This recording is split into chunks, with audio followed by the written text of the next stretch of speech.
आज हम bryophyta and pteridophyta इन दोनों के बीच में क्या डिफरेंस होता है चलिए जान लेते हैं।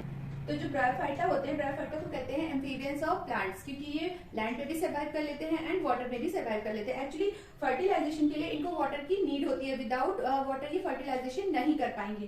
ठीक, तो इसीलिए इनको क्या कहा जाता है, एम्फीबियंस ऑफ प्लांट्स, यानी कि ये लैंड पे भी सर्वाइव करेंगे एंड वाटर में भी सर्वाइव कर सकते हैं।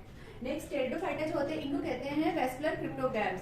वेस्कुलर क्रिप्टोग्राम्स किस लिए कहते हैं, क्योंकि ये ऐसे फर्स्ट प्लांट होते हैं अर्थ पे, ठीक, जिनमें क्या जाइलम एंड फ्लोएम जो सिस्टम होता है कंडक्शन का, ठीक है, वाटर एंड फूड के कंडक्शन का, वो सबसे पहले इन्हीं में पाया गया था। इसके पहले इनमें जाइलम या फ्लोएम जैसा कोई भी कंडक्शन सिस्टम या ट्रांसपोर्टेशन सिस्टम नहीं प्रेजेंट था, इसीलिए इनको वेस्कुलर क्रिप्टोग्राम्स भी कहते हैं। ठीक, तो चलिए डिफरेंस देख लेते हैं। तो जो ब्रायोफाइटा होते हैं उनकी जो मेन प्लांट बॉडी होती है वो कैसी होती है, गैमेटोफाइट होती है। गैमेटोफाइट का मतलब होता है आपकी हैप्लॉइड, ठीक है, दो वर्ड से मिलकर बना है, देखिए गैमेटो प्लस फाइट। गैमेटो मतलब गैमेट्स होते हैं जो कि हैप्लॉइड होते हैं, एंड फाइट का मतलब होता है प्लांट्स। तो ऐसे प्लांट जिनकी मेन जो प्लांट बॉडी होती है या जो मेन प्लांट का स्ट्रक्चर होता है वो कैसा होता है, गैमेटोफाइट होता है। ठीक है, यानी इनकी जो मेन स्टेज होती है वो कैसी होती है, गैमेट्स होती है। ठीक है, जो टेरिडोफाइट्स होते हैं इनकी जो मेन प्लांट बॉडी होती है वो कैसी होती है, स्पोरोफाइट होती है। स्पोरोफाइट का मतलब मल्टी सेलुलर स्टेज, ठीक, यानी कि डिप्लॉइड। तो ये कैसे होते हैं, आपकी इनकी प्लांट बॉडी जो मेन होगी,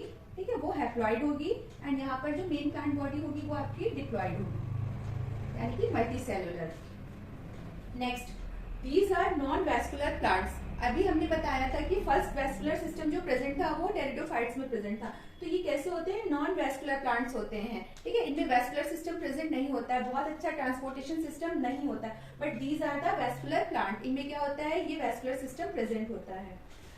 third point, the plant body में बी थैलस और फॉलिएज। ठीक है, यहाँ पर नॉन वैस्कुलर को मार्क कर दीजिए, यहाँ पर वैस्कुलर प्लांट को मार्क कर दीजिए। ठीक है, अब यहाँ पर इनकी जो प्लांट बॉडी होगी वो कैसी होगी, थैलस होगी या फॉलिएज टाइप की होगी। थैलस का मतलब होता है एक जैसे प्लेट लाइक स्ट्रक्चर, है ना, जिसमें रूट स्टेम इन सब का डिफरेंशिएशन नहीं होता है। ठीक, या फोलिएज, फोलिएज का मतलब होता है समहाउ लीफ जैसा स्ट्रक्चर। ठीक है, फोलिएज का मतलब होता है लीफ जैसा, थोड़ा लीफी स्ट्रक्चर, या जो प्लांट की जितनी भी आपकी कह सकते हैं लीव्स होंगी वो सारी क्या कहलाएंगी, फोलिएज कहलाएंगी। तो ये थोड़ा लीफ जैसा, ये थैलस जैसा, चपटा जिसको कहते हैं, ठीक है, वैसा स्ट्रक्चर होगा, प्लेन एकदम ऐसा सपाट सा। बट यहाँ पर जो प्लांट बॉडी होगी टेरिडोफाइट्स की वो डिफरेंशिएट होगी रूट में, स्टेम में एंड लीव्स में। प्रॉपर्ली यहाँ रूट, स्टेम एंड लीव्स का डिफरेंशिएशन आपको दिखना स्टार्ट हो जाएगा। ठीक, number 4, sporophyte is dependent over the gametophyte. यहाँ पर जो स्पोरोफाइट बॉडी होगी यानी कि जो थैलस या फोलिएज स्ट्रक्चर आपको देखने को मिलेगा वो टोटली क्या होगा, डिपेंडेंट होगा आपका गैमेटोफाइट यानी गैमेट्स पे। ठीक है, बट यहाँ पर टेरिडोफाइट में आप क्या देखेंगे कि स्पोरोफाइट जो होती है बॉडी वो इंडिपेंडेंट होती है गैमेटोफाइट से। Number 5, roots are absent, rhizoids are present in bryophytes. ठीक, जो राइजोइड्स होते हैं वो रूट लाइक ही स्ट्रक्चर होते हैं, बट इनको ट्रू रूट्स नहीं कह सकते। जैसे रूट्स क्या होती है, बहुत कॉम्प्लिकेटेड स्ट्रक्चर होते हैं, बट ये क्या होते हैं, राइजोइड्स बहुत ही सिंपल स्ट्रक्चर होते हैं, रूट लाइक ही होते हैं। ठीक, बट इनको हम रूट्स नहीं कहते हैं। इनका जो मेन फंक्शन होता है वो एक्चुअली होता है एंकरिंग का,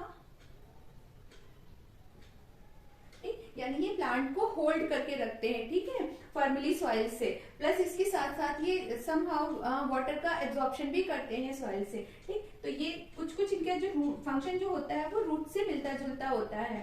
ठीक, बट यहाँ पे टेरिडोफाइट्स में क्या होता है, रूट्स आर प्रेजेंट। ठीक, यहाँ पर ट्रू रूट्स आपकी प्रेजेंट होंगी।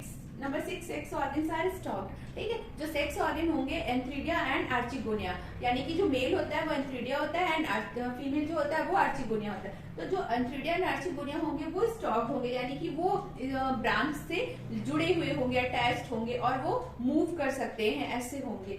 बट यहाँ टेरिडोफाइटा में क्या होगा, सेक्स ऑर्गन्स आर सेजिल, यहाँ पर सेजिल फॉर्म में होंगे, यानी कि वो ब्रांच से या स्टॉक से क्या होंगे, बिल्कुल अटैच्ड होंगे, बेस से लगे हुए होंगे और मूवेबल नहीं होंगे, वो फ्रीली मूव नहीं कर सकते। The wall of archegonial neck is 5 to 6 road. यहाँ पर जो आर्चिगोनिया अभी बताया क्या होता है, आर्चिगोनिया जो होता है वो फीमेल सेक्स ऑर्गन होता है। ठीक है, तो वो क्या होगा, 5 से 6 रोड का होगा, यानी कि उसमें जो प्रोटेक्टिव लेयर होगी वो 5 से 6 रो की होगी आर्चिगोनिया में।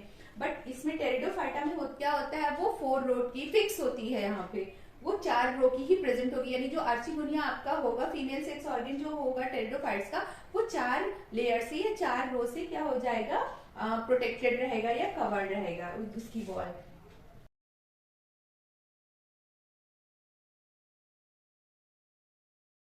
So these are the main differences between the bryophytes and pteridophytes. So today is all about the class. Next we will meet again. Till then, bye bye.